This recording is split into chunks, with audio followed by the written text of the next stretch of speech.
Good morning and welcome back to the Tobago Updates Morning Show. We have in studio here with us Mr. Leroy George, who went up as an independent candidate for the 2025 general elections, and he's here to give us his thoughts, his feelings, post-general elections, which took place on Monday, the 28th of April, in which the United National Congress swept their way into government, and also the Tobago People's Party were able to uproot Mrs. Shamfa Kudjo-Lewis and Mrs. Ayanna Webster-Roy in Tobago West and East, respectively. Good morning, Mr. George, and welcome to the Tobago Updates Morning Show. Good morning. How are you doing, Mr. Holder? I'm quite fine. I'm doing quite fine. So let's get straight into the conversations. Let's firstly talk about your experience in this campaign for this general elections. How was it for you as an independent candidate? It was wonderful.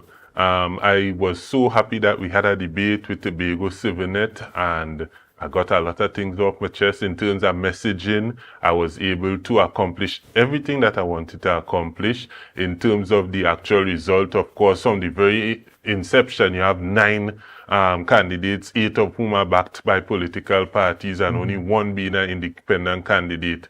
You know, there wasn't really a real chance of me becoming the next member of parliament for Tobago West. But it is always important to remember that sometimes you get mixed up between the primary objective of democracy and the secondary objective. The secondary objective is to establish a majority rule system, right? Because it's one of the fairest, if not the fairest system available to us.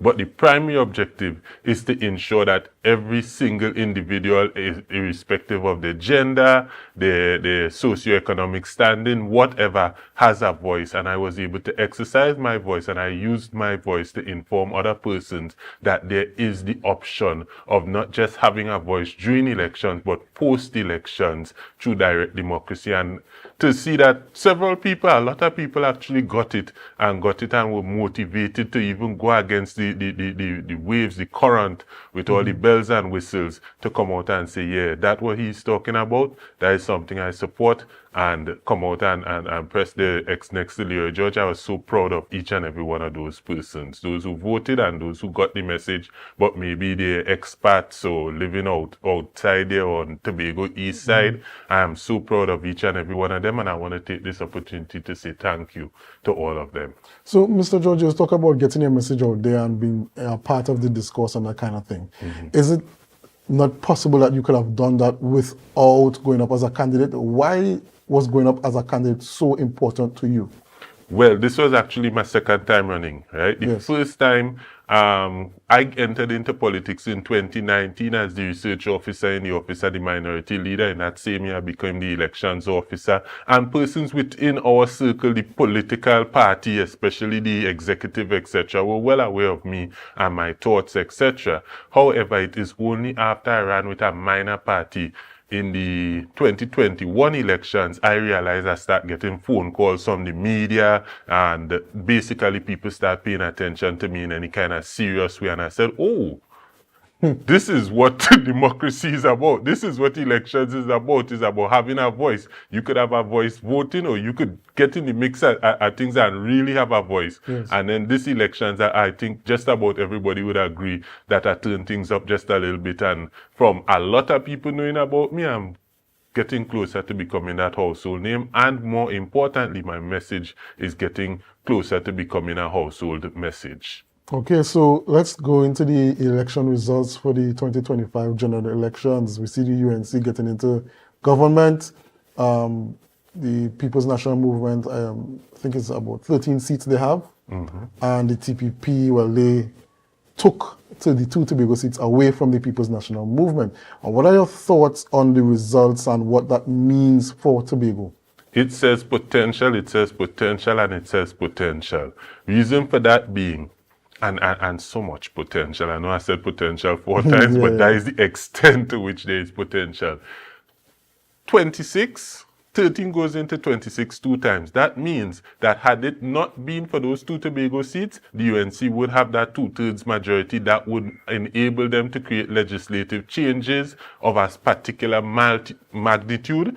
And because of our economic situation right now, with us having the oldest petrochemical industry, we're running low on reserve, the drug and gas deal didn't take place, etc., I would imagine that some major changes are and to be anticipated.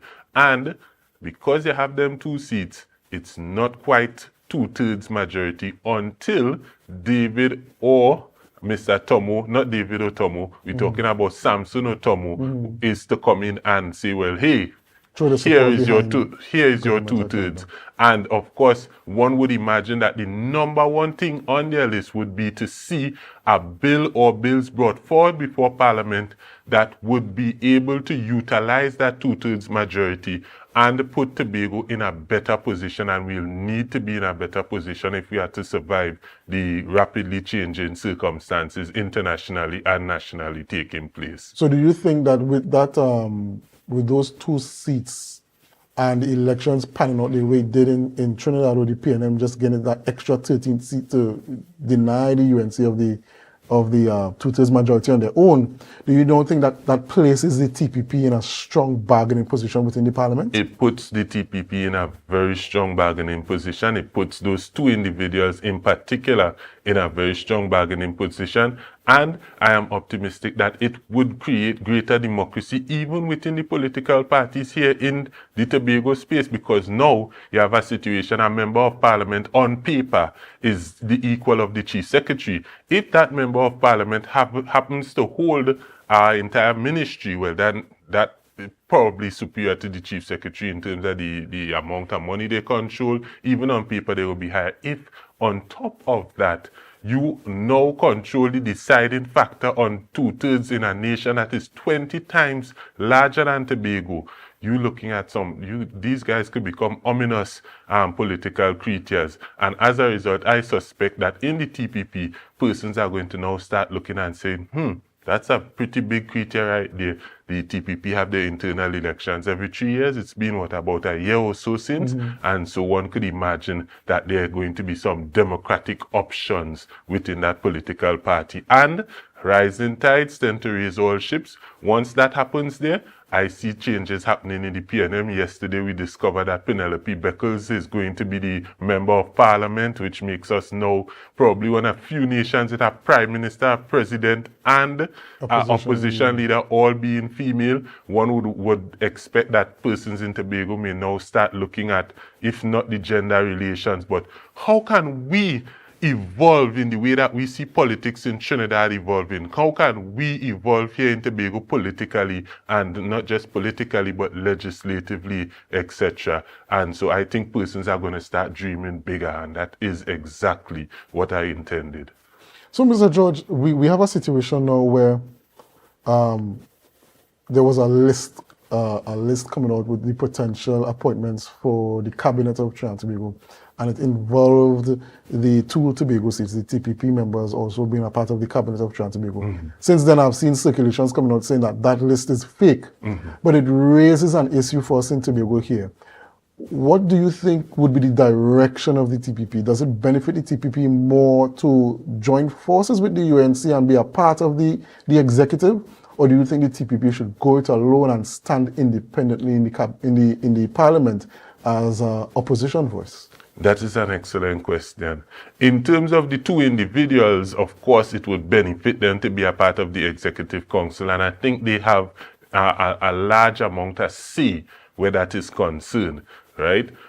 In terms of Tobago, it could go either which way. If you have persons staying separate, then they could vote separate. Now, you could be in the Executive Council and still vote separate, right? So they could have their cake and eat it. And if I were them, I'd have my cake and eat it. I'd take that ministerial position and still vote independently based on conscience and also based on what benefits the people of Tobago holistically. Now we see that situation with the TOP in the last time a Tobago party partnered with the UNC. One of the problems that the TOP would have faced in that 2010 to 2015 period was that they were not able, when they joined the partnership, they were not able to distinguish themselves from the politics of the UNC, and whatever was may have been bad politics would have happened at the time. They were unable to distinguish themselves from that, and they sort of paid the price for that, particularly 2013 THA elections. Do you think that by the TPP joining the UNC with the executive, possibly, because we don't know if that's what they're going to do. This is all hypothetical.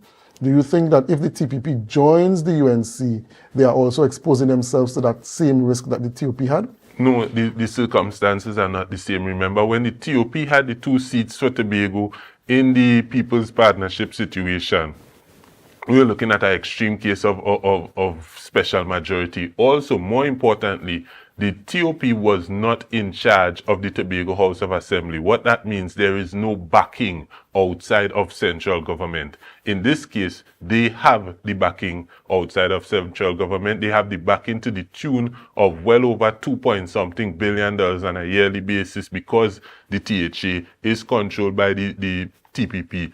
And the TPP could use their abilities right there in the Tobago House of Assembly to say, listen, we control Tobago, which is 1/2 of the title of Trinidad and Tobago. And you know what? Those 2 guys there, you're going to let them have their way. You're going to let them, basically assert their influence in this situation for the benefit of Tobago. And furthermore, another major difference is our economic situation at that time was not as fragile as it is today. So the necessity to have power and options today is much greater than it was then. So, Mr. George, I particularly talking about a possibility of the TPP not being insulated from a political fallout if something was to go, if there are any scandals or anything like that, possible scandals in the new administration.